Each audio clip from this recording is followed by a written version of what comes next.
Money, money,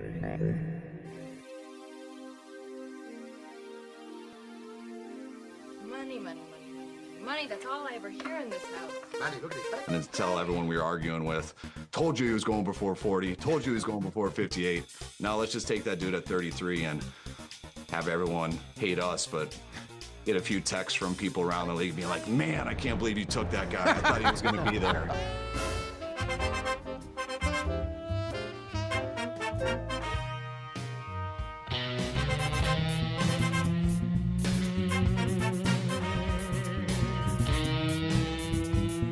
So what's the word on you two? Are you married? Obviously you're hack crooks if you can't pull off a discount store. I will be king, and you will be queen. So that I pressed up, right against you. And, You want to play rough? Okay. sweaty. But a kiss can be even deadlier if you want.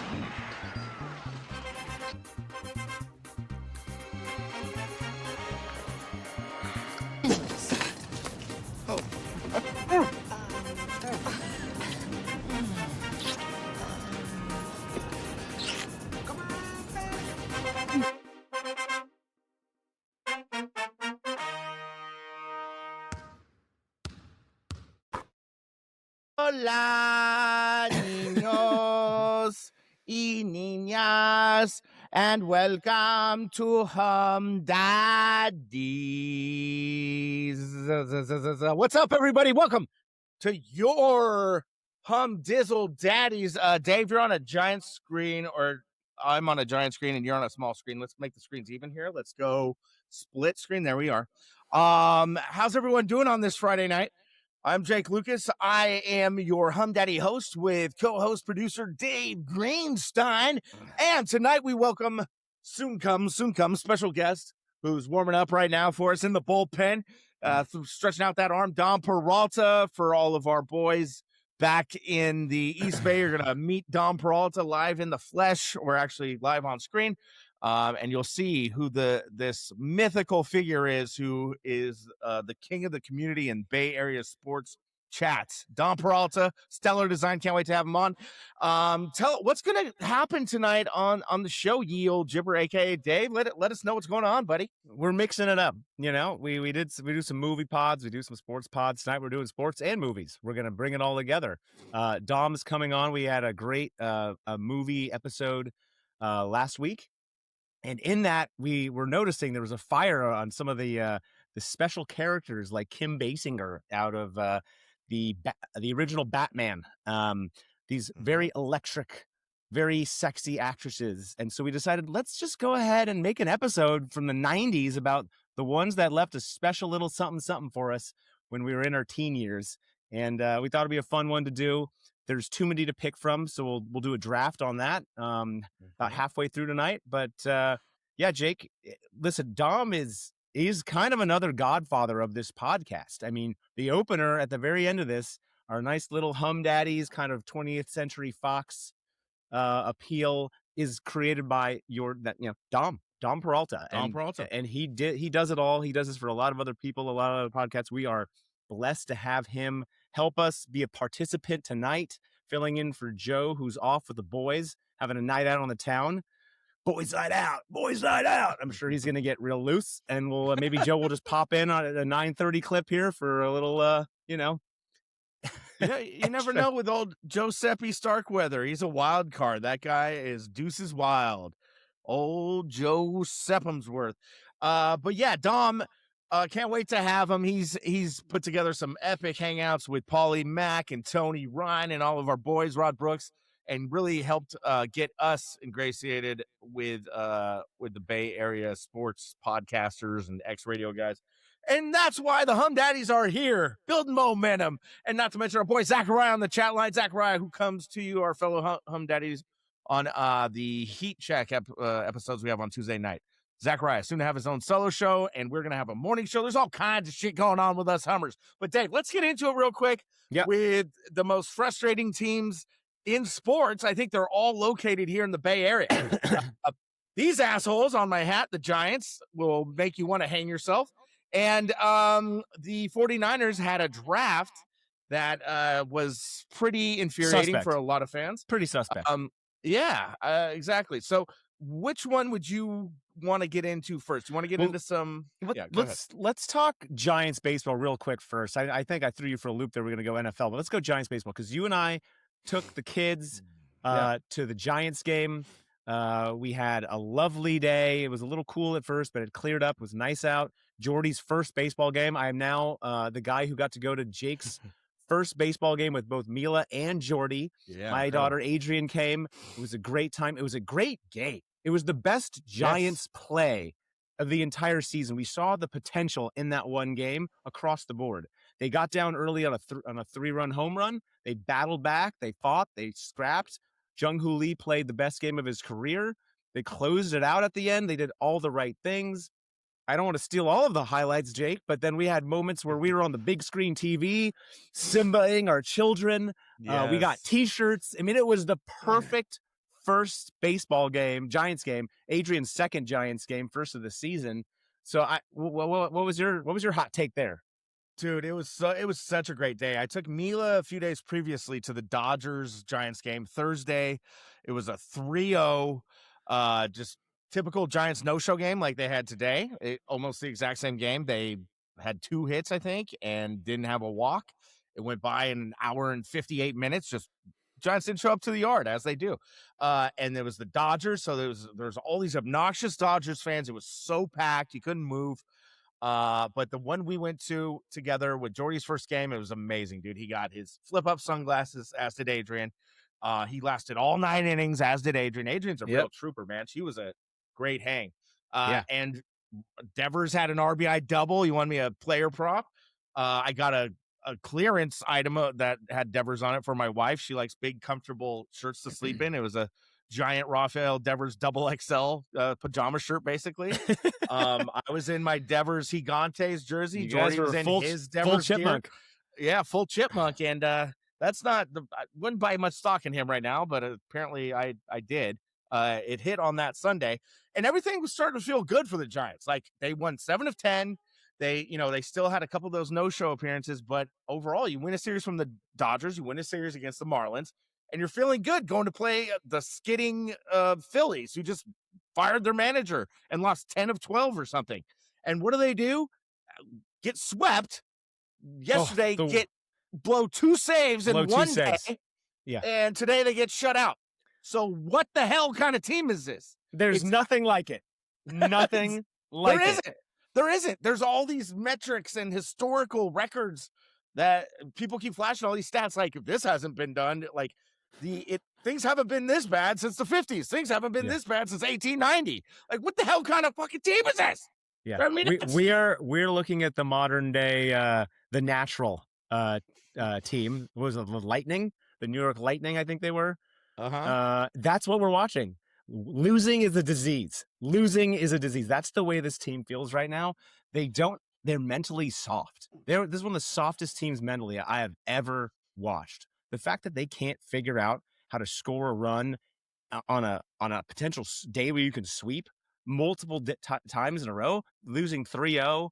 I think like the last 4 times they've been shut out, it's 3-0, 3-0, 3-0. And the ABs they're taking, the 2 losses they had against the Phillies, Jake, what hurt the most were, one, I saw the second game. I didn't see how Ryan Walker blew the first game, but Ryan Walker, I have a whole separate thing on him being the worst closer the Giants have had ever.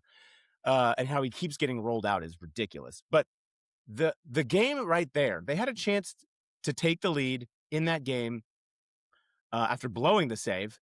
And Bader, what is he doing on second base? I don't know, but they get a Elliot Ramos base knock, and he takes a straight line to third base.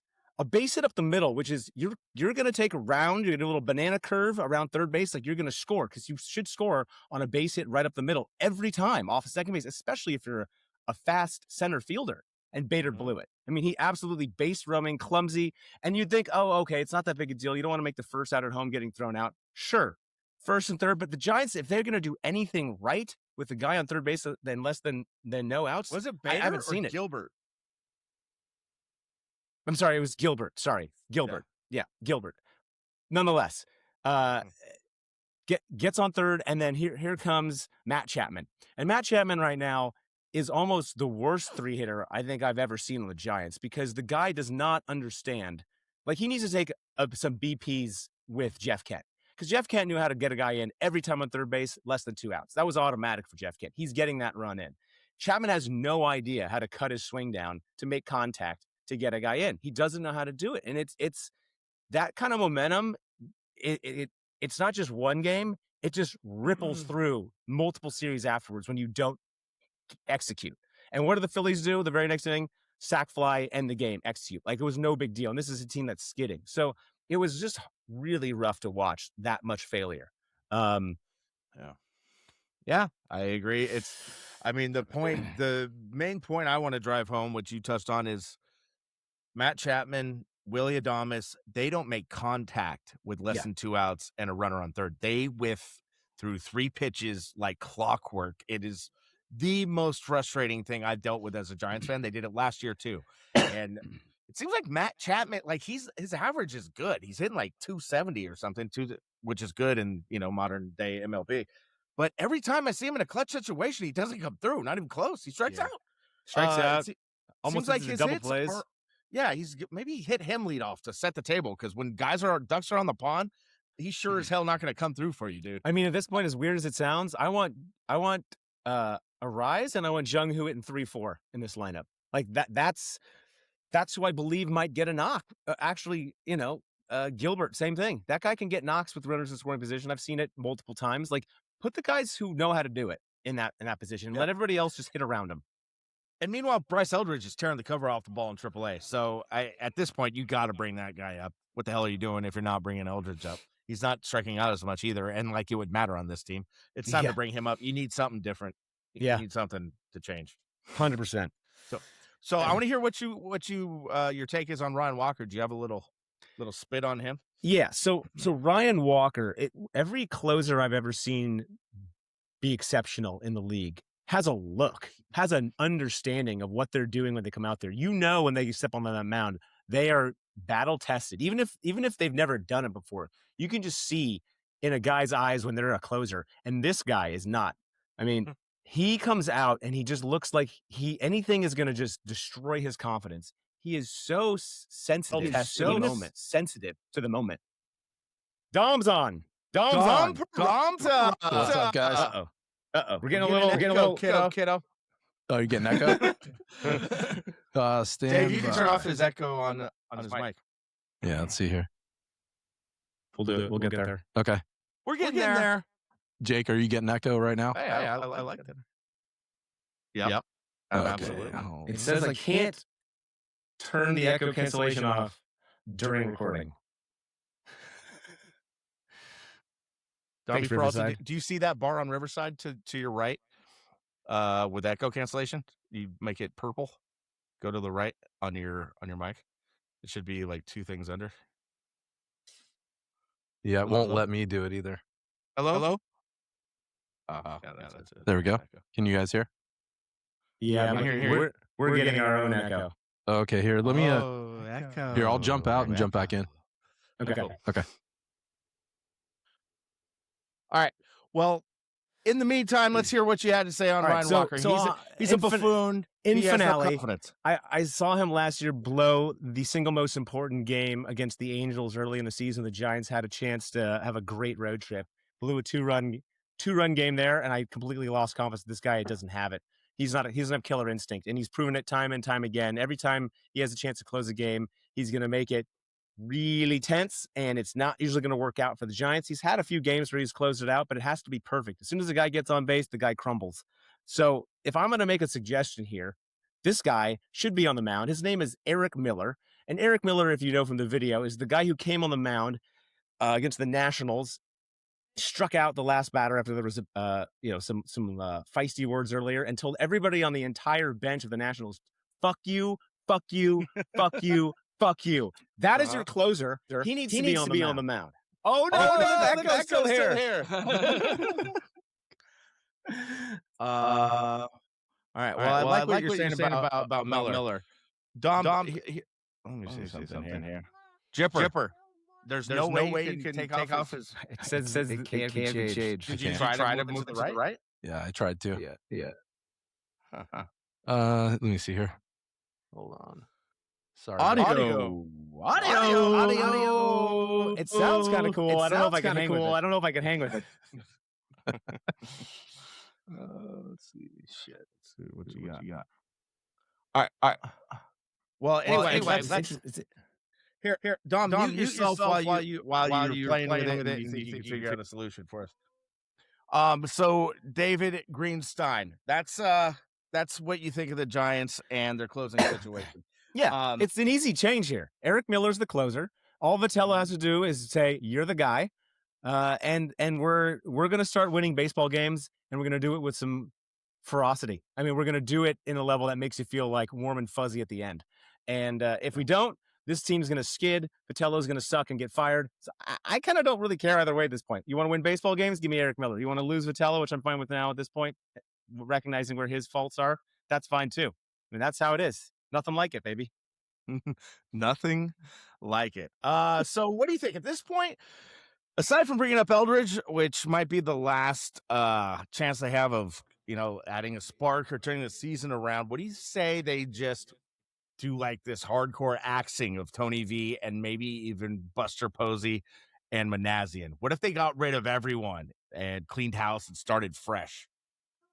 What would your opinion be about that, David Greenstein? I mean, that's that too pretty. dramatic? It might be too dramatic at this point. I still think they're one big spurt with Adames and Devers away from kind of getting back into the season, and I think then you have a shot to see how it plays out when you get a little of that real lineup going. Like I think they're middling right now, even though they have a losing record, and they're doing it with zero hitting. And I think there is going to like Adames. I can't imagine Adames and Devers can keep this up all year. That would be really surprising to me. If that was the case and they just stunk all year, then I would say burn it to the ground. What do you think? I think you give it a little more time. You don't do that now, but something has to happen. And if they're at the All-Star break and they're well under 500, then maybe do something dramatic. At least get rid of Tony V. The team's been so mediocre now for 5 years. You can't just wait it out again and have the exact same season you did last year and the year before and the year before that. Yep. So it's kind of a tough predicament, man. I keep having confidence in my chipmunk that he's going to get it done, but who's to say? It looked like he was on a couple balls today. He had a hit. Adames had a hit today, but they kind of scatter hits and don't like have big innings, except for the game we were at, Dave. That's like the last big inning they actually had. Yeah. Dom, you want to try your mic? Any progress? At the very least, we can get Dom on and we can just shut up. Any better?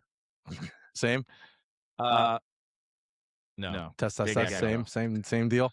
Yeah, I'm getting the echo too now. Yeah. Shit, I'm sorry, guys. Okay. Let me. I'll jump back out. Yourself. We'll bring you in. Jake, I'll jump bring you out in. and try without Okay. the roadcaster and my mic and all that stuff. Just use my laptop. See if that helps. There you go. Yeah, That'll so I'll be work. back. Cool. Cool. All right, so that's enough Giants talk. Let's move to the Niners real quick. Get some draft frustration out. What's up, Artie? Yeah. Big Art on the line. Call him like I see him on the line. Pina Key, Joe Adder. Are you familiar with this person?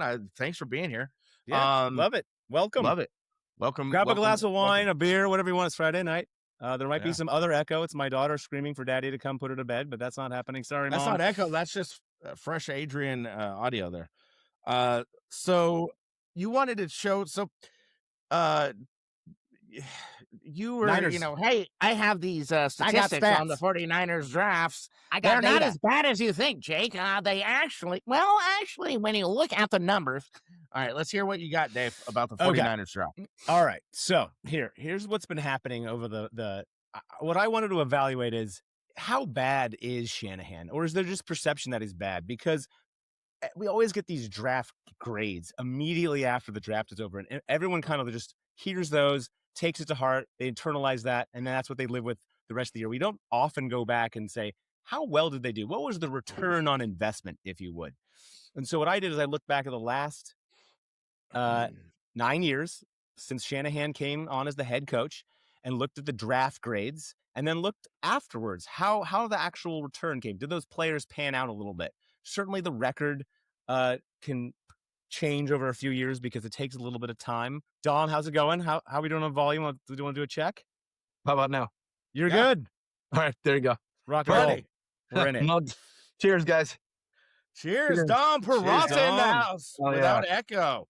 Happy Friday, Nice. guys. Happy Happy Friday. I'm doing my we'll get to what are we wearing, what are we drinking after this Niners talk. Let's do Niners talk. We'll do what are we wearing, what are we imbibing, and then we'll get to the meat of this bad boy and draft some 90s ladies. Sounds good. Okay. So continue your Shanahan praise and love, Dave. We all want to hear Okay. how much you love Shanahan's So draft strategy. it's not praise or love. It's statistics. I just took the information that was given to me. Here are the grades that Shanahan had. What's the average over the span of his career as the Niners head coach?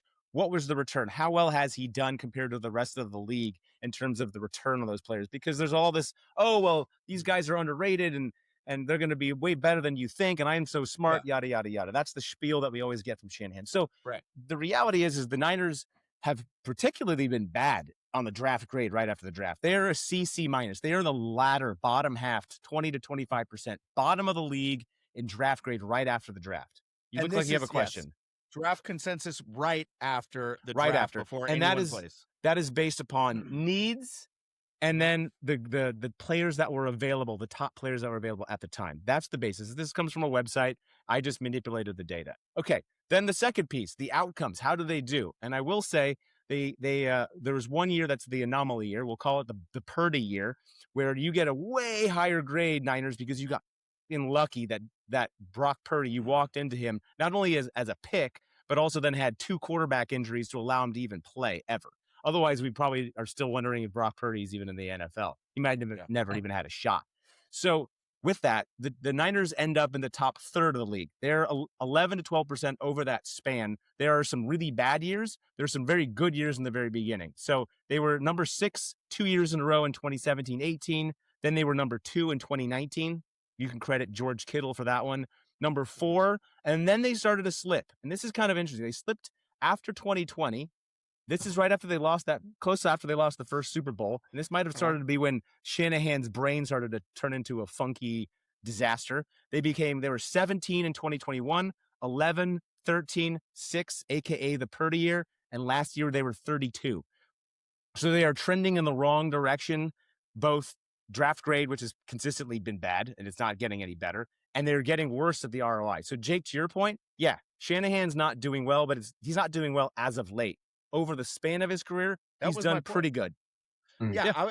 I pinpoint the Trey Lance debacle as when the draft started getting totally ridiculously awful for the 49ers, because that was the biggest reach in history and the biggest loss of capital in NFL history. Yeah. Dom, what are your thoughts on you the get an ROI of 6 because you got Brock Purdy at the end of that draft, right? Right. That lucked out on that. I was going to ask, like, if you remove Brock from that metric, like, then how does it stack? It probably is in like the 20s or something. It's probably, he's probably going down quite a bit from there. You're probably, as an average, you're probably middle of the pack at that point is my guess, or lower. I mean, it was that dramatic of a benefit from 2024. Guys, I keep feeling like the losing Adam Peters was such a monumental move for the organization. And not a lot of people are talking about it. He's doing his own thing in Washington right now, but Lynch relied on him so heavily, and he helped. I mean, he came up through the system. Lynch helped groom him. He was one of his first hires. So, like, it feels like that means a lot more now that we're kind of like looking back at it. So it's really interesting to see kind of how, like, who's the next Adam Peters in the organization. You know what I mean? Right. I mean, so we can go back and probably figure out who was the guy who said, yes, it's Kittle time. Let's draft Kittle. Who is the guy who said Fred Warner? Let's draft Fred Warner. Because they had some they were known to pick out these mid-round guys that have had Hall of Fame careers. So they did that early in the regime. And so I'm not talking about early in the regime, David Greenstein. Yeah. I'm talking about since Trey Lance. I think that, Shanahan's so stubborn in what I can gather and so arrogant that he doubles down when he blows something up like that. And takes all this criticism. He wants to show people I'll do whatever the hell I want. And he still wins most of the time. So good on him. But if he actually drafted better, that I think would put him over the edge, and they wouldn't, have gotten just totally manhandled by Seattle.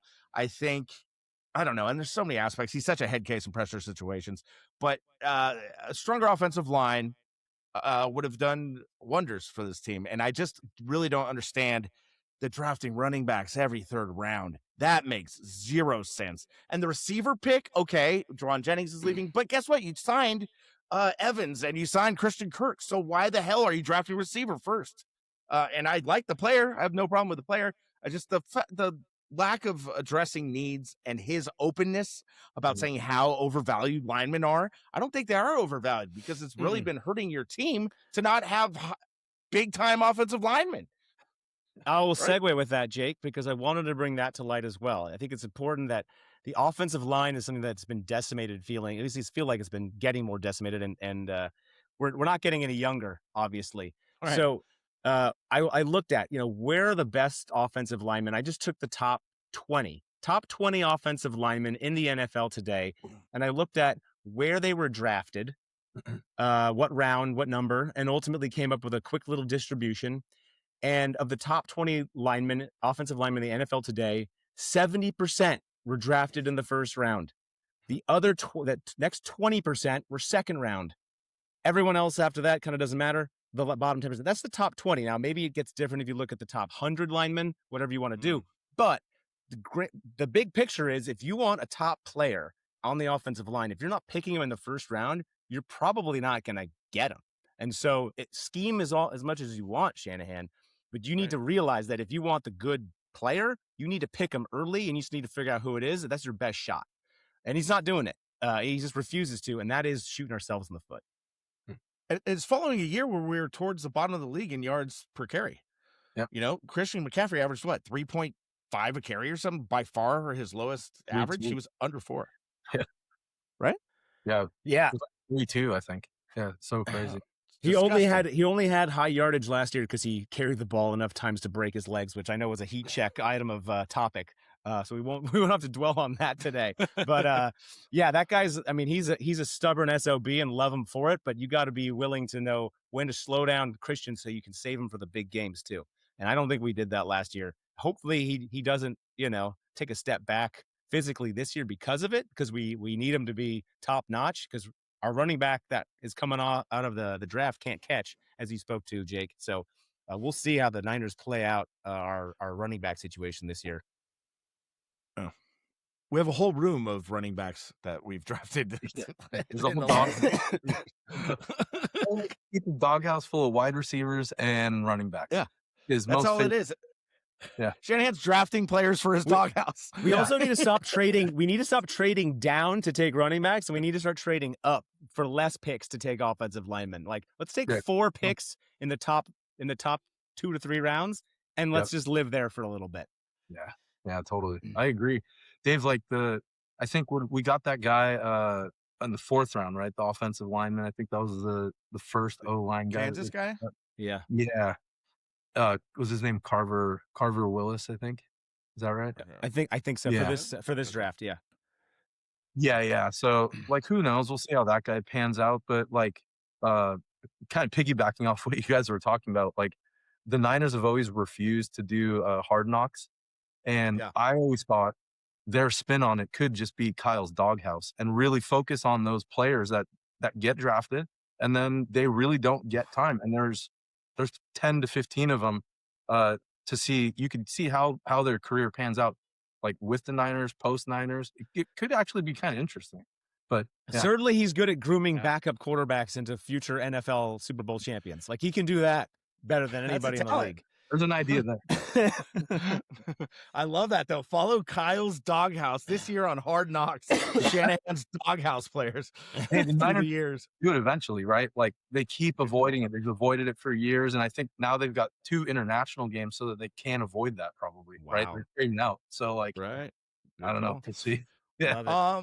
Yeah. Okay. So, do you want to just skip the curse stuff for now and get into the fun stuff?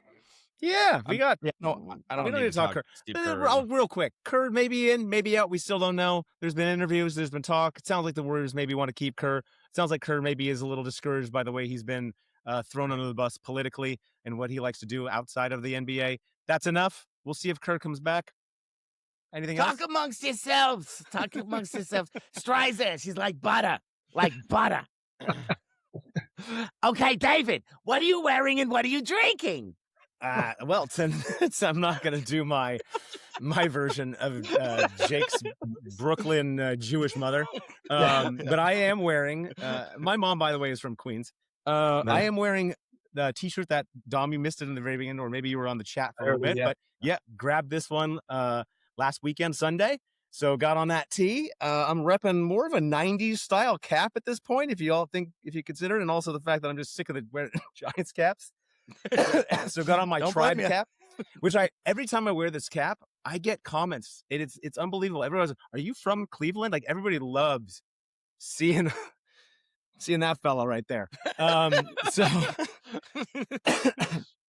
Yeah. and we'll eventually tell you and send you some photos, Dom, of the outfit that I wore to an Outside Lands a few years back that had a lot of tribal garb, if you would.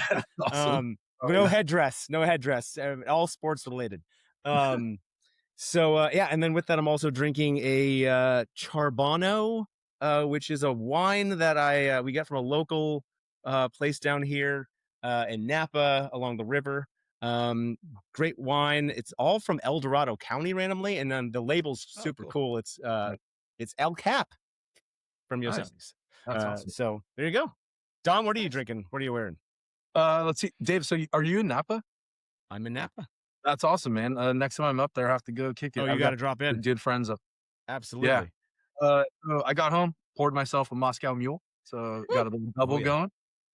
And then I'm rocking the shirt that I designed for Paulie's show, Grateful, the old Giants logo, 70s logo, but done Grateful Dead style. So yeah, that's sweet. I want one of those. Yeah, I'll hook you guys. Bunch of them. I have the orange jersey with that logo. I mean, the original. That was Jack Clark era, right? Exactly. With Joe Morgan too. Yep. Was during that I collect all the old media guides. So like those little guides they would give out at the start of the year, and I love the from like late 60s to early 80s. They're just like amazing graphic design, killer artwork for a team. Like they actually cared about like what their brand felt like. I mean, they still do. That's something that they lean in on heavily. So, but I geek out on that stuff. So, totally. And I remember the posters you made for us at the in August last year at the baseball get together. Oh yeah. Yeah, with the Grateful. Yeah, really cool. Cool. Okay, thank you, Dom. I am wearing a 2002 World Series Giants hat. One of the most painful sports losses of my life. Just because it's a painful time right now for the Giants and the Niners. With like thunder sticks to go with it. Yeah. The rally monkey. And I'm wearing my Latrell Sprewell T-Wolves, baby. My T-Wolves. It's sad, but now I'm a Timberwolves fan every playoffs because it seems like the Warriors are missing the playoffs all the time, and then my favorite team to watch is the Timberwolves, and God, what a win over the Nuggets, man. That series was unbelievable. Jaden McDaniels last night it was a mitzvah for Jaden. And I'm drinking. I have done all non-alcoholic beers this month, or for the last almost a month. This is my favorite. I rep it all the time. Fieldwork, Day Money. Yeah. And I think I might start doing a segment about non-alcoholic beers, like little clips, maybe. Review them, that's an untapped market. We could do that. That one's hella good. That one's super good. I think good. The Sharks brought Fieldwork in as a sponsor this year, and it was because of that beer. So it was really, yeah.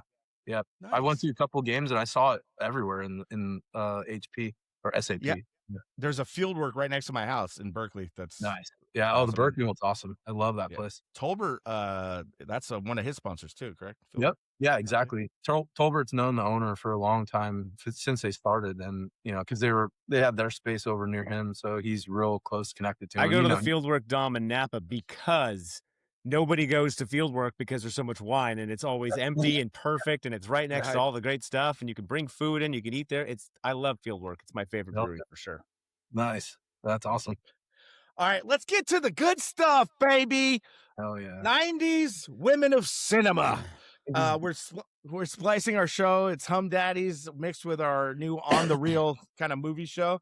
Second half will be focused on our favorite. We're gonna do a draft of David, myself, and Dom Peralta's favorite ladies of 90s cinema. You might just think these girls are great actresses. You might think they're easy on the eyes. You might think they're a combo of both. They might be in epic movies. The board's wide open, and we're going to draft them. We're going to create a team, and then let's add up that war afterward, baby. All right. How are we doing this, Dave? Do you want to start it off and let us know ground rules? Yeah, ground rules. No woman can be picked twice. Yep. I listen. We had to try and make this. We wanted to get as much video content in here as possible to evoke the old reminiscent experience of being a young male and being infatuated with beautiful women. So we're going to try and get a clip for every single one, hopefully. And if we have any repeats, so be it. But for the most part, I think we're going to just see 15 beautiful women, great actresses for the most part, and their hottest scenes or some of their hottest scenes you've ever seen. So stay tuned. Now the episode begins. I think because Dom here is the guest of the show, I think he should get first honor and making the first pick. And here's how we're going to do it, Dom. We're going to go drop down from 5 to 1. I know you want to probably go number 1 first, but we're going to try. No. Drafts don't work that way, homie. You want to draft the first, your top? You want to drop your top? Okay. All right. We'll do it that way. That is true. It is a draft. We don't want to do it like Shanahan does and pick the worst player first and then go backwards. So, all right. I'm not Jepper. Come on now. Okay. All right, Dom, you are up for your number 1. And so, Dom, you'll have to give me a second when you make your pick because I have to go find the many videos that I have ready to go here so we can get it on. This is a ton of pressure, guys, because honestly, I came in, I was scouting my draft board, my big board. I was shooting 3. So I wasn't coming in 1, so I wasn't prepared to take it. Yeah, number 1 pick to have the number 1 overall pick is like you got Wemby. Don't Joe Smith the situation. Don't. I'm gonna stick to who I want on my roster to fill it out, and I'm gonna go Cindy Crawford. She's starting it off for me, and I know I'm leaving a lot on the table. There's a ton of options out there for you guys, but I'm gonna stick at who I was gonna pick at 3. So I'm going Cindy. She was amazing in the Pepsi commercials. She had fantastic role in Fair Game. It was one of the most amazing movies. I've rewatched it recently, so when you guys brought this up, I'm like, dude, this is freaking perfect, man. I haven't seen that movie and it was awesome. So kind of a wild card at 1, but I'm sticking with Cindy. All right. Well, I want to say before you show the clip, please take your time. I was thinking models, actresses. So she is kind of a caveat that because she was in a couple movies. So we'll give it to Dom since he's the special guest. I mean, Cindy Crawford, you think supermodel? Do you not? Yeah. But it's Dom Peralta. He's the special guest. You get Cindy Crawford at 1. I'll refrain from other supermodels, especially if they haven't been in movies. Jake, she was the only one on my list that kind of was on the fringe, and I'm like, you know what? She's coming out of a whole different system. I'm making the risky pick at 1. So you can't lose with picking Cindy Crawford. That's nope. You certainly can't, and this scene will show you why.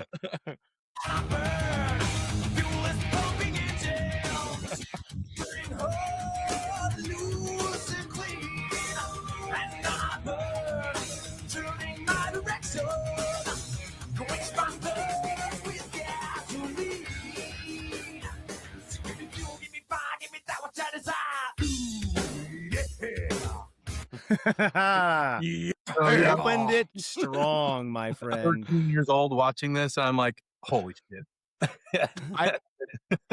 Billy Baldwin, right? That was Billy. Exactly. I remember seeing that on video. I definitely watched that on VHS. Wild card pick 1, but I'm sticking with it, guys. Hey, I love it. Cindy Crawford, all-time great, all-time legend. You want to go, Dave, or I? Jake, you're next. Nice. Oh boy. Oh no. Oh my. You know what? Y'all kinds of options to start with here, buddy. Listen, by the way, I mean, the numbers are not 15. There's 30, 40 out there. I mean, it's easy. You can find, and we're gonna miss a lot. So hopefully the chat line picks up the slack here and lets us know what we've missed out on. Go ahead, Jake. So there's like, I love your 90210s, your Saved by the Bells, all the girls like that were on shows and stuff. Those were early crushes and fantasy girls. But I'm gonna start with the hottest scene I've ever seen. Was a dance with a python made by one Iranian Mexican beauty queen goddess named Selma Hayek in From Dusk Till Dawn. Oh my God. Yeah. Thank you, Jake. Oh boy. Oh no.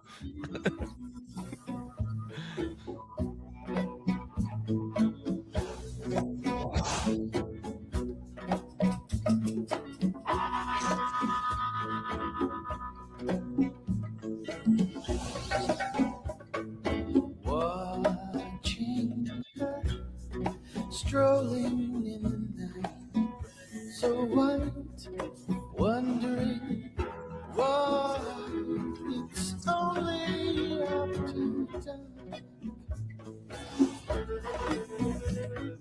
Woo! Dude. Wow. Yeah.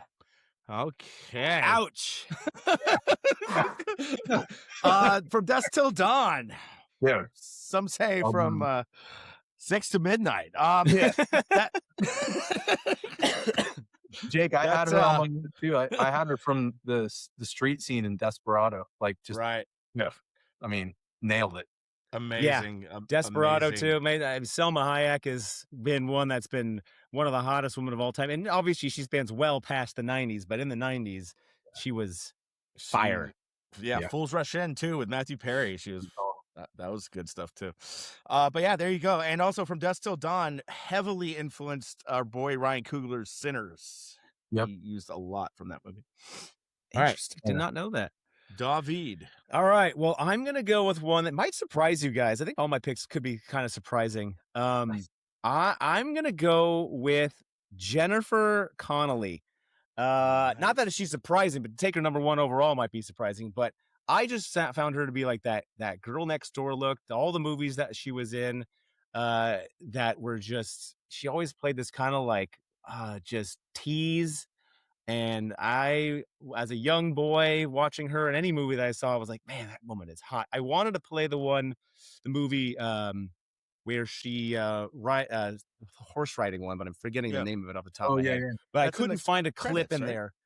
Yeah, I couldn't find a clip that was as good as this one right here, with a Baldwin. So here we go. That's awesome. It looked like a Baldwin.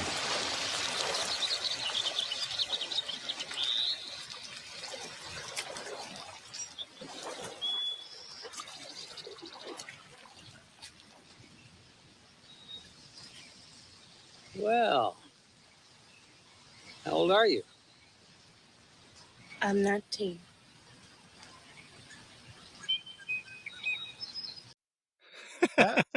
Amazingly hot. Not a Baldwin, Dave. Not a Baldwin. Yeah, sorry. Failed on that one. As soon as I said it, it's like, not a Baldwin.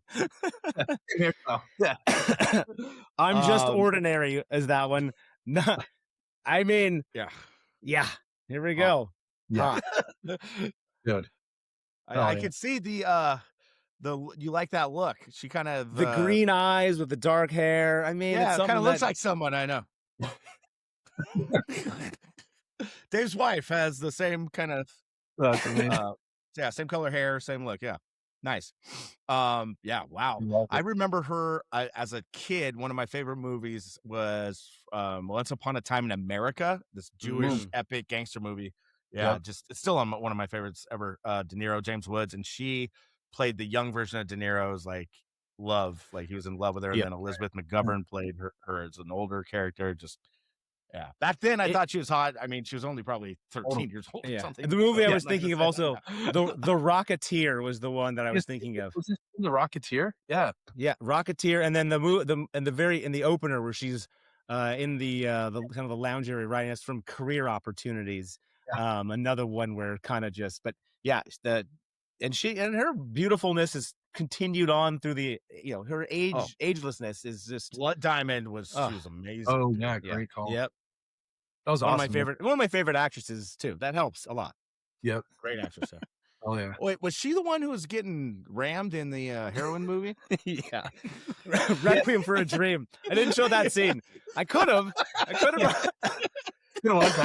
It was an option. Didn't come up in the search, but it came up in my brain. I decided to leave it. From Rocketeer to getting rammed. Yeah. Nothing like the anal beads to really keep the show alive. Yeah.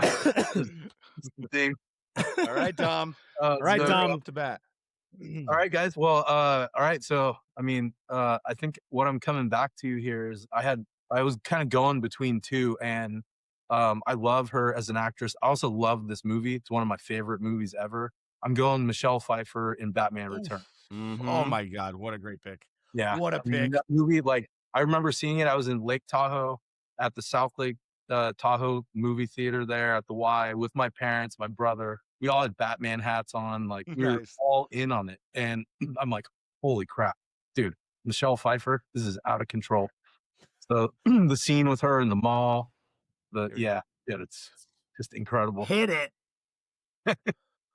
Dum dum.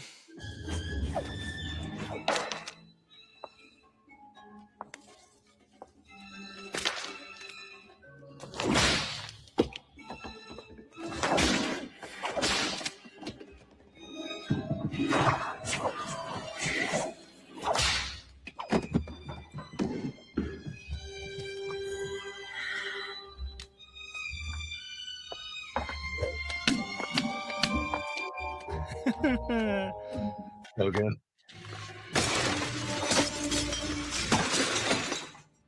Who is she? Yeah. What is she?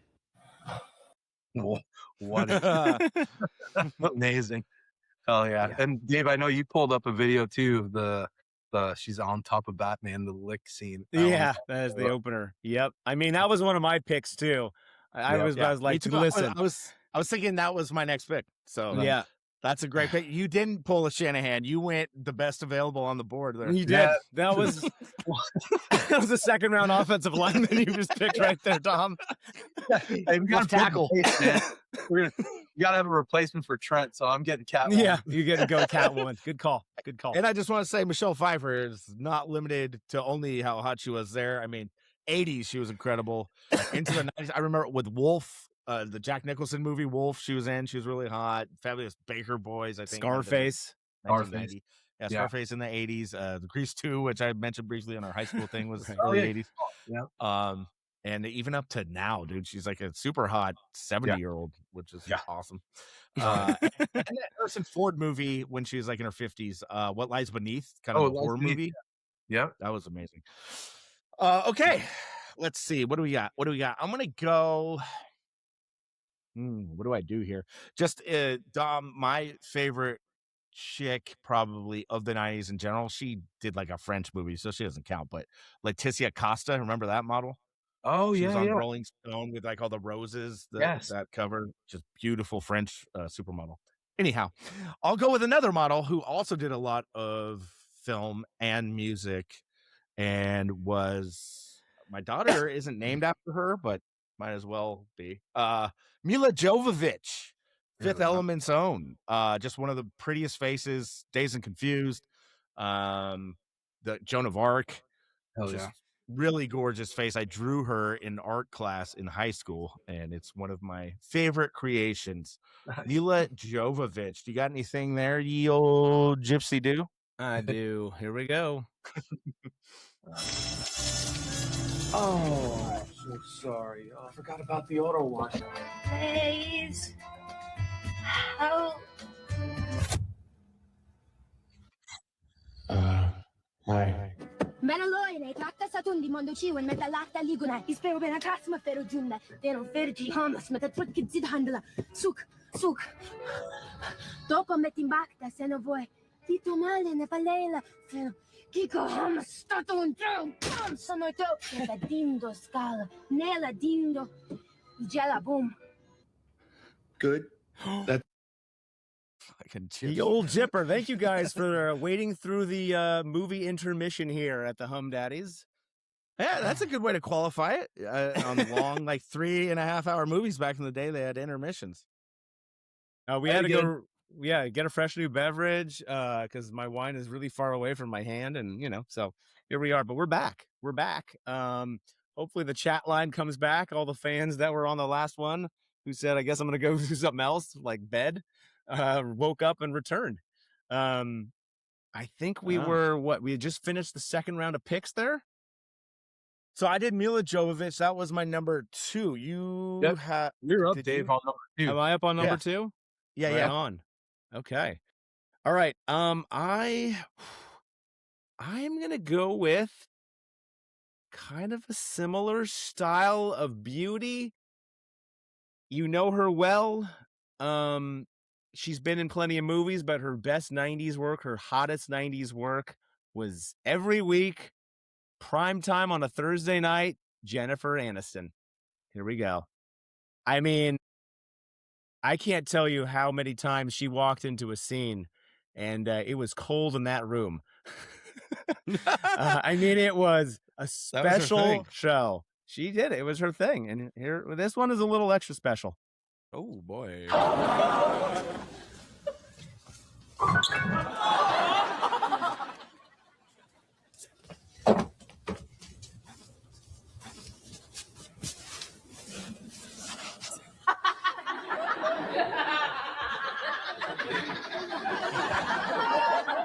Hi, you. Oh my God. I know. I can do more than cook. Nice. Well done. Right before the parents walk in for the comedic moment. Yeah, she was such a huge star back then in the 90s. Still makes great stuff today and still pretty hot for, what is she, mid-50s? Those Greeks age well. They do. Stamos. Love me some John Stamos. All right. Clooney. Yeah. Oh, yeah. And, in the video opener, we had Angelina Jolie, and that was the talk of the town in the late 90s, early 2000s, I guess, was the whole Brad Pitt situation. The two of the hottest women in the world at the time, with the single most manly, masculine figure. And it was of epic proportion. It hit People magazine plenty of times. True. Okay, we are on to round 3. So, what running back will you take, Dom Peralta? Guys, we've got a lot of top picks still on the board. It's a tough one. Tons. Yeah, there's a lot there. So I sent in a few videos to you, Dave, and but this didn't send. Ooh, we got a surprise. I think she needs to get picked because she might be. It's possible she could be number 1 overall in the previous. I'm going with Julia Roberts. She was. Oh, yeah. Do we not have a clip of her? I didn't have one set up for her. I didn't send one? Jesus. I mean, I thought, honestly, I realistically thought we can find one. Keep going. Yeah, that's fine. Go for number. So I'm like, I'm gonna go. I'm shooting for 3, so I didn't even pick anything. That would have been my number 1 overall to begin with. But I mean, Julia Roberts. What can we say, man? She's done so much. Pretty Woman was such an incredible movie. Like that, is one of the top movies ever made. She's such a fantastic actress. She's super beautiful. Today, still looks incredible. Like her work is just timeless. And so, I mean, I kind of feel really fortunate that we've had we kind of grew up in the right time to see all movies, right? Yeah. Pretty cool. So Aaron Brockovich and all the good Pelican Brief. Pelican and Brief. She lives in the city, guys. She lives in San Francisco, by the way. That's the other thing I was gonna say, Jake. She freaking lives here. She's a hometown girl now. Yeah. So it's pretty awesome. Yeah. Yeah, I'm here. If you want to impress me, Housekeeping is singing. got to be too flirty, mama. Costanza. Listen, A lot of nice girls. slow you down. I just want your time and your kiss. I already have one. If you want to impress me, You just concentrate on finding out what Morse is up to. be too flirty, I'm on my way. I don't have to undress me. Yeah, baby. I wanna be your fantasy. Well, maybe you could be mine. You just leave it all up to me. That smile. Second to right? none. Second to none, that smile. Absolutely. With the yellow Walkman, which I think may have been partially waterproof, the yellow one. Something like that. sounds right. Yeah. Yeah, I feel like that one was like the Sport, right? The Walkman Sport. So, dude, incredible. So, Yeah. yeah. That's Our the one money, like, I got a lot of value out of that pick, honestly. I feel good about it. I mean, she's up there. Her and Michelle Pfeiffer are like, those could both go number one overall easily. And yeah, she still, to your point, she still looks super hot in all the Ocean's movies. It's the swag. She brings a different level of like motion. And the big red hair is always a hit. And her big, just giant smile is awesome. And Hook, she was super hot. Oh yeah, as Fairy, Tinkerbell, yeah, Tinkerbell. Yeah, and I loved her with Denzel in the Pelican Brief. That was great. Pelican Brief, totally slept on. Yeah, it doesn't get remembered as much as it should. That was a solid flick. Great pick, Dom. That's you got Michelle Pfeiffer and Julia Roberts both on your squad. We're toast. Okay. All yeah, right. well, I'm just gonna go. There's 2 picks left, and I'm not gonna go tops on the board necessarily. I gotta go with my favorites of the era that are kind of forgotten about, maybe a little slept on. I'm talking Buffy the Vampire Slayer in the movie, not in the show. Misty motherfucking Swanson, baby. And my favorite movie with her is when a guy named Charlie Sheen steals a car, and it's her car, and they drive on the freeway in LA down to Anaheim, down, I don't know, in Southern California. Henry Rollins is a cop in the movie. It's called The Chase, and I love that shit. Look at Chuck.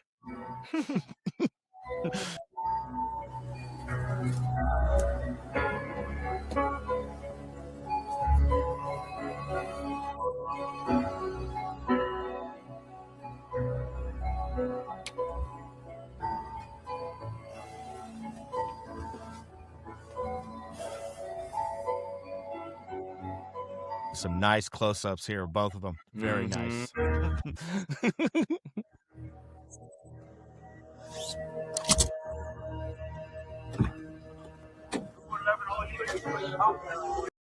Oh, and then that follows with a Suede song, Next Life. Oh, the London Suede. Yeah. That skin tone is perfect. That's an Orange County chick if I've ever seen one in the 90s. Yep. The short, with the red curly. Yeah, but yeah, she was awesome. She was in a bunch of 80s movies too. She was in, I think she had a bit part in Heathers? Dom, do you remember her? Was she in Heathers? Yeah. Yeah, good call. She was not like a main character, but she was, great. Like a hot blonde chick in the classroom for a couple of Exactly. Yep. Yeah. But yeah, she was awesome. Really, Buffy the movie was one. I rewatched that over and over and over again with my sister. So I was really into Christy Swanson. But yeah. And in Big Daddy, she was Sandler's chick that left him for the old guy and worked at Hooters. Yeah. Big Daddy. I love it. Just in case you forgot. That's true. I totally forgot she was in Big Daddy. Yeah. Yeah, I got blue for chocolate cake. You want some? That's my third or fourth. All right. What? Third or fourth? I think Third. Yeah. Third. Yeah. All right. Number 3 for me. Instant classic. She could have been higher up on the pick board. I'm kind of surprised she didn't go with either of you two. I'm going to go with Striptease Demi Moore. Oh. It was, I mean, the movies that she did back in the 90s with the short hair, long hair, which was rare, but I mean, she was just such a, just carried the scene. Indecent Proposal. Yeah. Remember that? That was also a good one. But here we go. Hey, all night. Yeah. We watch it later tonight, fellas. Yeah. That scene speaks for itself. I don't think anyone's gonna pick Elizabeth Berkley, but that gave me some Showgirls memories there. Right. We and might pick also- another Saved by the Bell character before the night is over, but she's definitely on the table. She's on the table for sure. I just want to give a shout out to Mr. Bruce Willis. I hear he's kind of in his last on his last leg, and we saw him with Mila Jovovich, and Demi Moore was his wife for years. So Yep. Here's thinking of you, Bruce. Yeah, Bruce. For a little Alzheimer. liquor for the boy.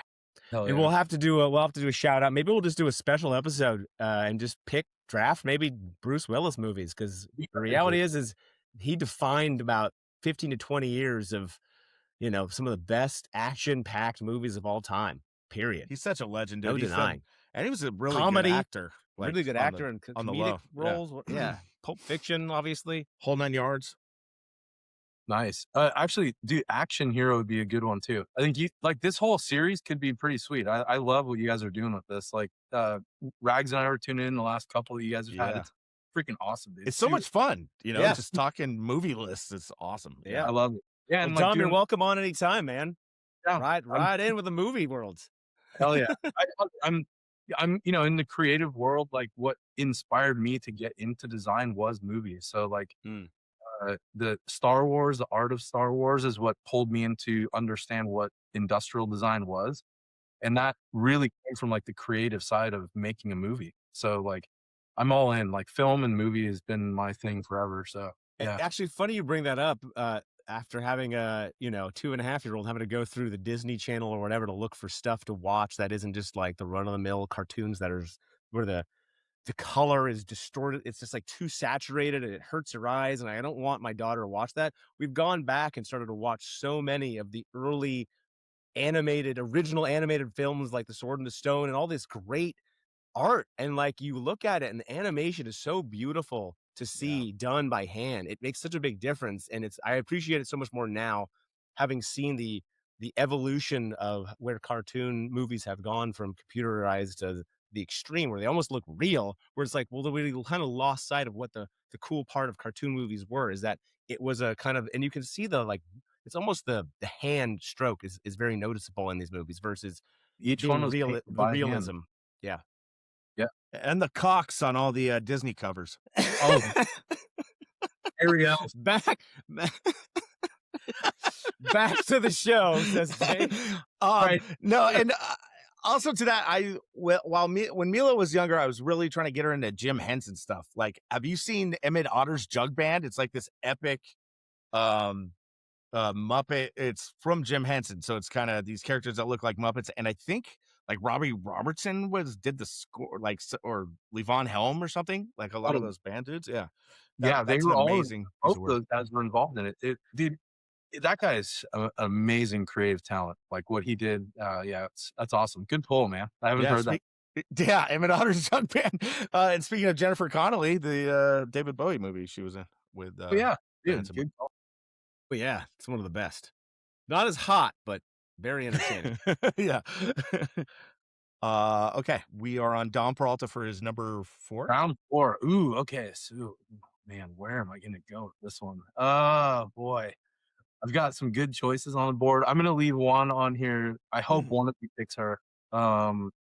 I'm kind of debating between two. I know I'm gonna reach on my 5th pick. So I'm just letting you know. I'm just gonna freaking telegraph that to you guys. So, yeah, I think I'm gonna go with Drew Barrymore, Bad Girls, 1992, because I saw that at my cousin's house and I was like, holy shit, she is hot. Like not just because of physically who she looked like, but her like attitude in that movie. Out of control. And it just like hooked me. I was 12, like getting into rock and roll, the punk scene, like hanging out with like my older cousins and stuff. So like her whole vision from that like movie was just like, holy shit. It was pretty badass.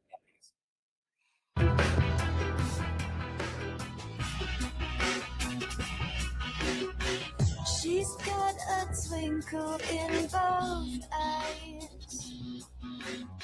She's calculating your demise. She covers up her lies with lies. Please slow. The pretty poison of her taste. The innocence she's painted on her face. She's made of latex, not of lace. Woo! Yeah, she's a hottie. You kind of forget about that era of Drew Barrymore, man. That was Right? yeah, she was something else, dude. Yeah, that's like whenever I only remember her from E.T., so I don't know. Yeah. Like when I think of her, that's like what I think of, and then I completely kind of fell off after that. I mean, she's done a lot, like but that one was like Teenage Dom round 4. I'm picking that one. Yeah, that's Poison Ivy era. Remember Poison Dude, Ivy? that's the other one that I was thinking about too. Poison Ivy. Yep. Yeah. Good. Yeah. Yeah, and then I mean, I'm a huge Fever Pitch fan, not because she's super hot in that, but it captured me as a Giants fan, you know. my favorite Adam Sandler movie's Wedding Singer, and Drew Barrymore is clutch in that movie. She became like more cute, or you know, like she did when she got older. She was like more wholesome and cute. There, she's just a smoking hot, like badass chick. Oh, crazy! Good pull, dude. That was a great one. She kind of became a little bit like she was like the next Meg Ryan kind of feeling. I kind of took over that space of after that era. She was trying to that was right. Meg Ryan-ish. Yeah, I can see that. Okay, okay, 2 more.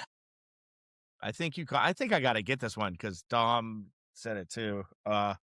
I got to go at 90210, Saved by the Bell. Tiffany Amber, motherfucking decent. That's Kelly Kapowski. That's Valerie Malone. That's my dreams right there. That's Young Jake all day. That's Young Jake all day. I mean, I was really I got into like blondes more when I was older, but these brunette chicks back in the early 90s were super hot.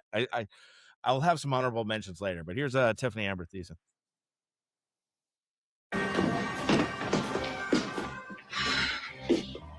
Hey, is your friend here? No, not yet. Oh, wait.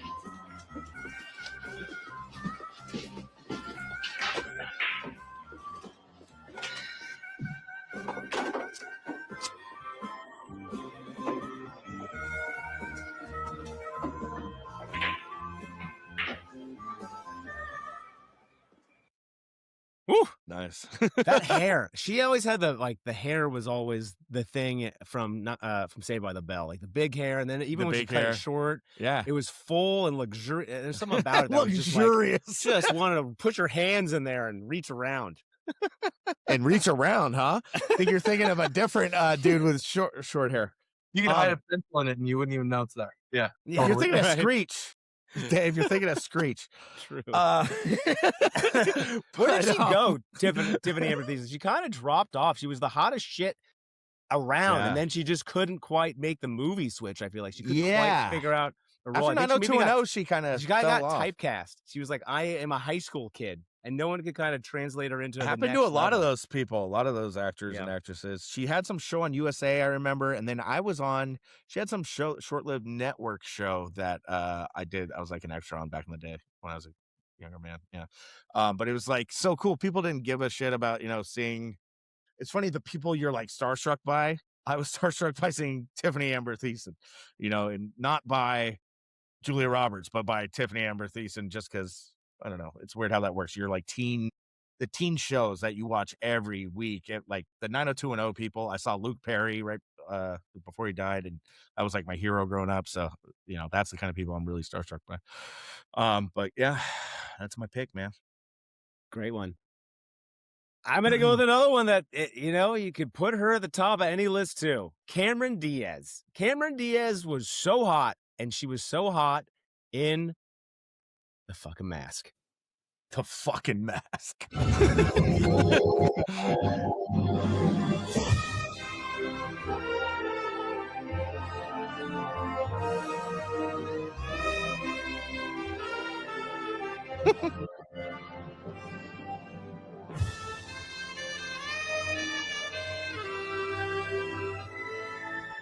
Stand back and observe.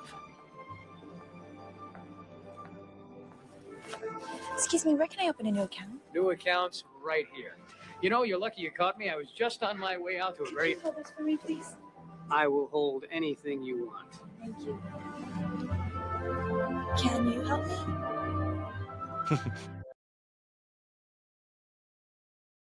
Yeah. I don't know what else to say. I mean, there was plenty other great Cameron Diaz movies where she's sexy and she's hot and she's cute, and she's funny and this, that, and the other. But for some reason, the Yeah, that's mask the hot. stuck out to me as like this. She broke out. For sure. She was so hot in That movie. Yeah. Yeah. Yeah. And also one of my favorite Jim Carrey movies of that era, which we could do a whole Jim Carrey situation here too, if we need to. And I just want to shout out girls. I'm trying to lean towards girls who weren't as like waifish. Because I loved a lot of those had beautiful faces and stuff, but your Selma Hayek's had some body, you know, your Valerie Malone, Tiffany Amber Thiessen had some body, Christy Swanson had some body. So that's where I was leaning, because I knew just the beautiful 90s faces that was kind of the look back then. And I love a good, beautiful face. But as I got older, I started liking bodies, you know what I mean? So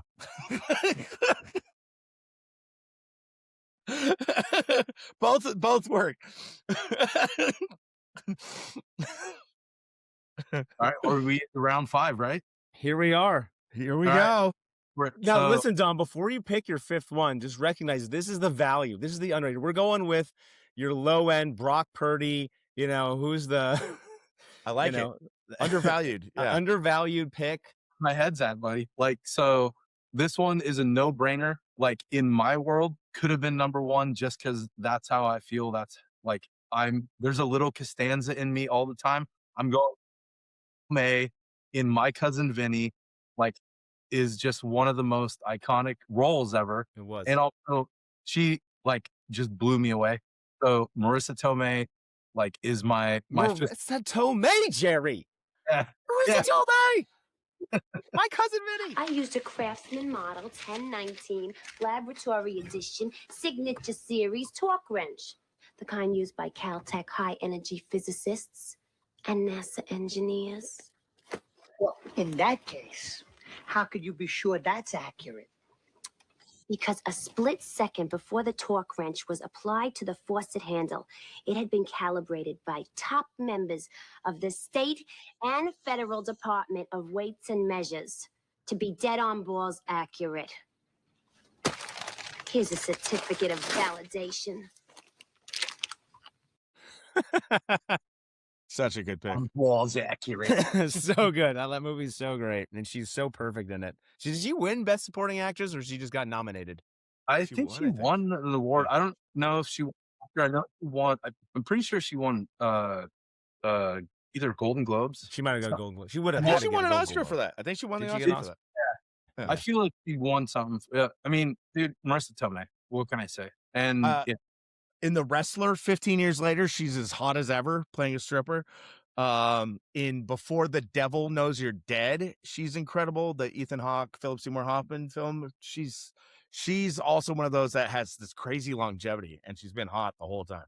Exactly. And that same, Jake, like what you're kind of saying, like that, she always like stuck with me, for not just like because she's beautiful, but like she approached acting with the art form, that perspective. And I really, you can feel it in what she's doing. And she's herself.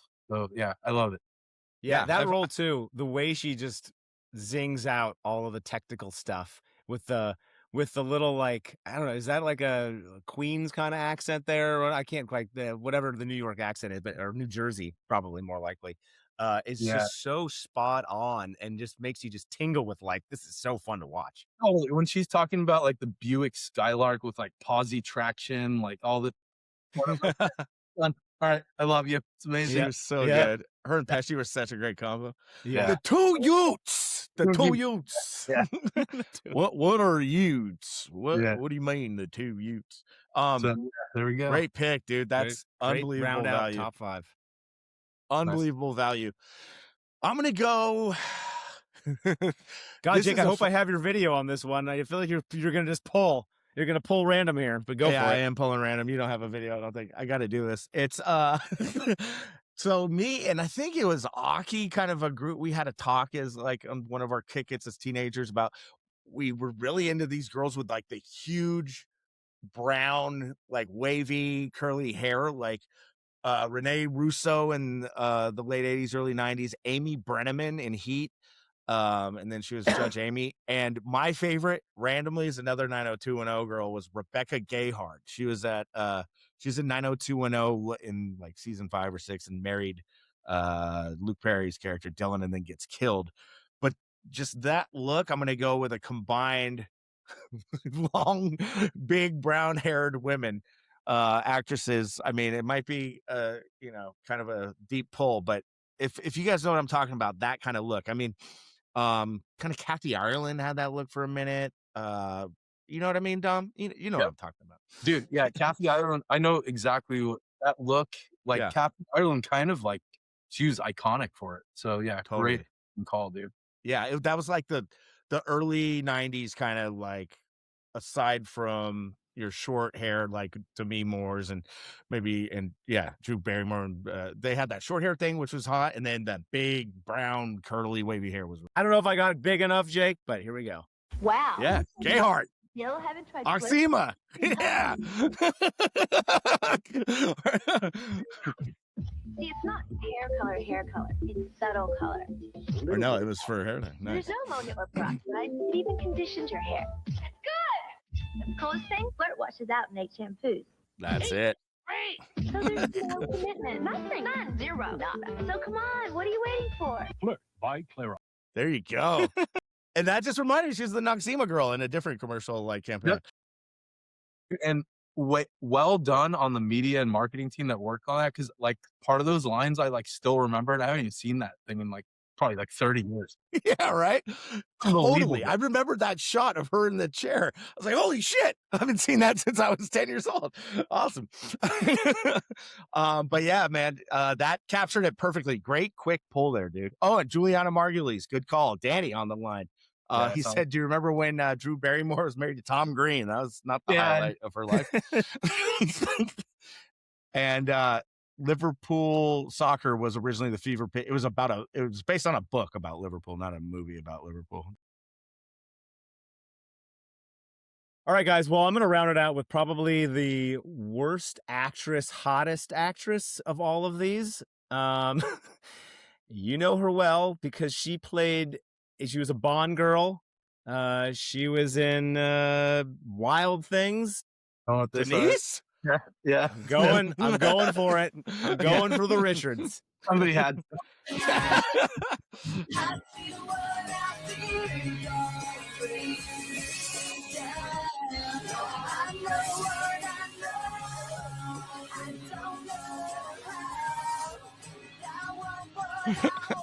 We're not ending with a wet shirt.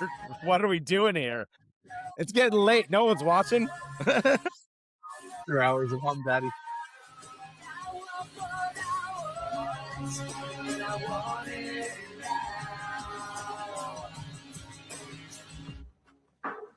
Pat Dillon, you son of a bitch. Dylan, you son of a bitch. Aren't you forgetting something? Your coupon. We gotta have it. Oh, yeah, that thing. Can't we just... Rules are rules, Mr. Lombardo. Okay, let me look for it. Nice. We could have kept going there. Yeah, I mean, Unbelievable. she was smoking hot for that era. She left that a lot on the movie in particular. That movie was very memorable for many of us young fellas. But listen, there was the 15, but we have so many more. And I feel like we got to. We didn't say Holly Berry. We didn't say Pete's favorite girl, Sandra Bullock, a huge movie star. We didn't say who else is there. There's one I really Ryder, Ashley Judd, fucking Diane Lane was so hot in Brand. a lot of movies. Heather Locklear was a hot star in Melrose Pam Place. Anderson was like the hottest girl of the whole era. We didn't even name her. Sharon Stone. Oops. San Francisco movie. Yeah. Yeah. Catherine Zeta-Jones in The Mask of Zorro. Zorro. What a Great miss. call. That could have been a That's number one for huge- somebody. She's oh yeah, she was so hot. Oh. Uma Thurman.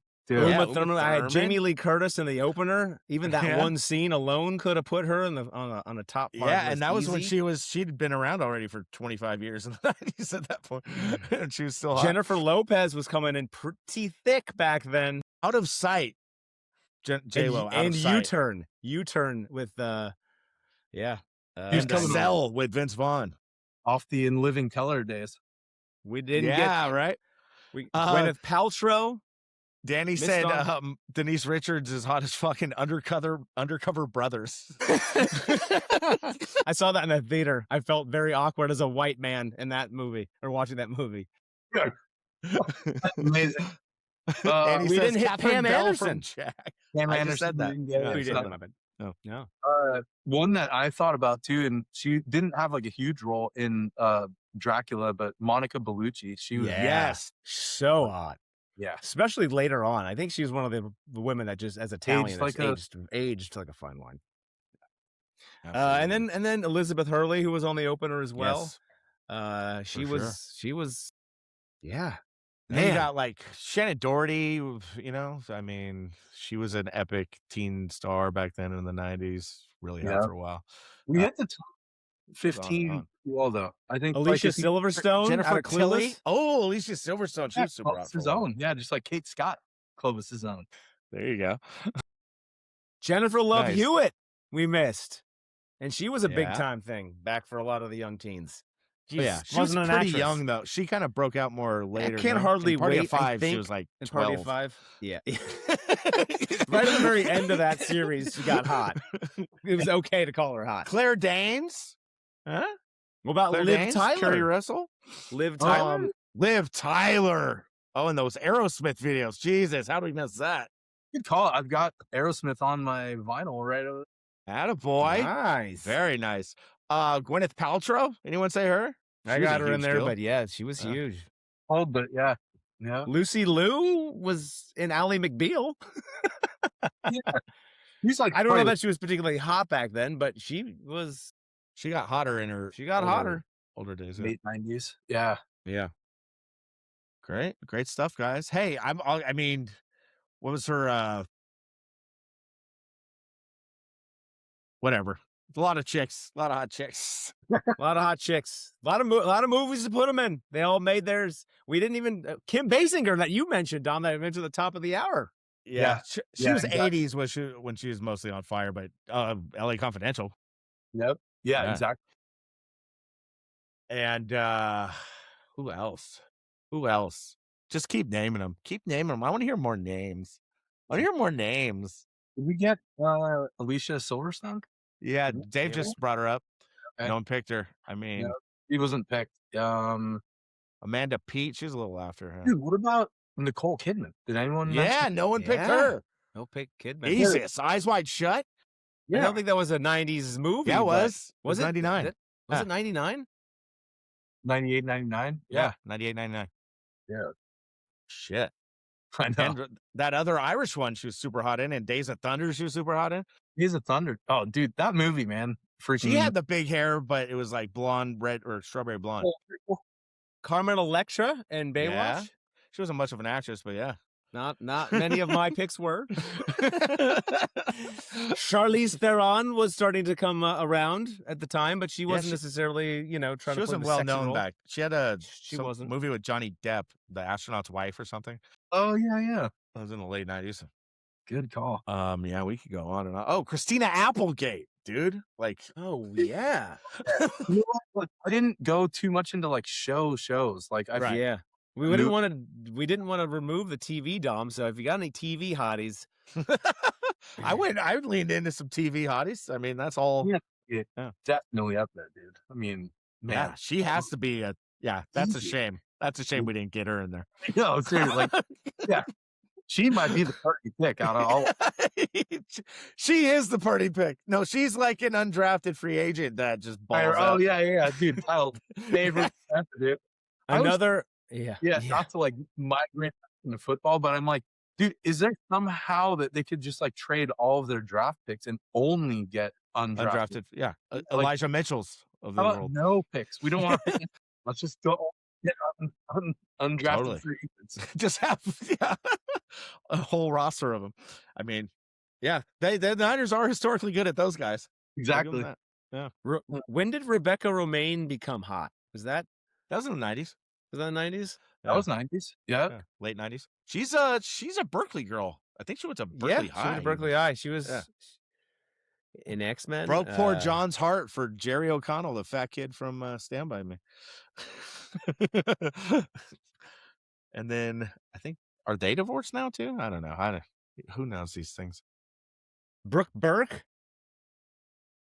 the TV Burke? personality. She's kind of like, she kind of looked. Wasn't she like a host? Yeah, she wasn't the best. Now we're reaching. We'll leave it at that. Let's not dilute the greatness of our list here and all the extras. There's probably 40 we just laid out there for everybody. Easy. Yeah, Easily. dude. Yeah, we'll post some clips and people can rank their own. But yeah, hey, hell of a show on 2 separate show threads. I checked projects, Dave. I think we still have the material available from the first one. Beautiful. Good to know. And what would be a Hum Daddy's Friday night podcast without Dave stopping it in the middle? Right? Here's the thing. Sorry. I was looking at it and literally like, there's a stop and there's a stop sharing. And because they both say stop, my eyes just got lazy. I get you. I mean, the video stuff is coming. Just happens. Timing. I just finished my cocktail. Got a beer. Yeah, right. We needed the intermission. We needed to go rub one out. Hum Daddies. Rub one out. Wow. That was a quick rub out. All right. Thank you, Dom Peralta, for joining. Yeah. Thanks, Dom. Thank you, Appreciate it. David Greenstein, for getting all those video clips ready for us for all the viewers to enjoy. It seems like Danny really enjoyed himself. I'll have to check in on him and some of these guys. But yeah, we'll make clips of this. Join us for Heat Check Tuesday. Check out our Instagram, Hum Daddies. Check out our Twitter, Dom Peralta on Twitter, Stellar Design. Dom, you got anything to plug or anything you want to say? Yeah. No, I mean, so like next week, I don't think we have anything super special going on the show. I mean, I'm just literally, guys, I'm really, really hoping the Giants can turn it around. Like, just to wrap it up, like, I love the 90s. I like this format a ton, dude. So this sports talk about pop culture and music and movies, like, I like keep it rolling. I'm down to come back anytime. But my going away thoughts, I want to see the Giants turn it around this weekend. I don't think everybody should give up complete hope yet. There's still a good roster. Like, we want meaningful baseball, right, Dom? We want to be in August and be playing games that matter. Totally, Dave. Like, dude, I'm old school, man. Like, I love putting the radio on, just listening 100%. and doing life around you. And like, I don't want to get down on that already. And it's like just May. And when we've seen 2 teams fire coaches, I'm like, what's happening with baseball now? It's so different, right? Like, that never, ever happens to people. So my whole, finishing thing is like, come on, Giants, fucking pull it off. Let's bring this shit back We around. need you. We need the summer of love, baby. It's so frustrating how they don't show up to games and just get 2 hit like every 3rd day. It's ridiculous. And they're so streaky. They go on these streaks and they give you false hope, and then boom, they're like the worst team you've ever seen. So it's so frustrating. I would love it too. Everyone wants a good Giants team. Last year, I had hope really late when they kept losing on that giant losing streak. And I said, don't worry, guys, they're going to win like 20 in a row. They And started damn near ripping off did. a bunch. I know. That's the thing. This team is going to have highs and lows, and you're going to fall in love and you're going to hate them. It's a relationship like What you did you say, haven't Dom? had since high school. Hold on, Like, Dave. Dom? I won't forget, Jake, you and I were texting right around then, and they were on their skit, and you were like, well, it's just going to take ripping off 15 straight. And I was like, you're fucking kidding. And you ended up like 13. Right. And so I was floored. So like, coming into this season, I kind of came off that energy where I'm like, all right, build on that. Right. And so, I don't know, like, I'm counting the days down until they need to make a roster decision to bring Bryce Eldridge up. And I've already done the math on this for the last 2 years. They aren't bringing him up until his Super 2 numbers have triggered, which is at the beginning of June. That way they don't have to pay another $20 million. Right. So we know this ownership. They're not going to do it. because Super 2 means you get to negotiate for a whole nother full year Right. of contract. Right. June 1, get that guy up here and make them make a decision between Chapman and Devers and Eldridge. And how do you figure that roster out? So that's where I'm at. Like, so yeah. I hear you, brother. My latest thinking was, once Eldridge comes up, you just every day either Eldridge, Devers, Chapman, or Schmidt gets a day off, and you can just rotate all those guys. Like they can all play 3 or 4 games. And I think at this point, why not try that out? But I love that insight about the contractual stuff, because that's obviously when we're going to see Eldridge. Dom, do you think there's any hope for Adames to turn it around this year? Like legitimately, and not hit 220 and hit 23 bombs, which is what he's on pace for, I think. Yeah. I'm a little worried about him, but less than Devers, actually, which is a little weird because I know that, like, I'm not the biggest Zach Manassian fan. Like, I don't, just because his family's been in baseball for years, I don't want to just give him an automatic, like, oh, you're like all in on this, because his brother's doing a terrible job in Anaheim. So, so that part, like, I want to believe in it because Manassian and Adames have that connection back to Milwaukee.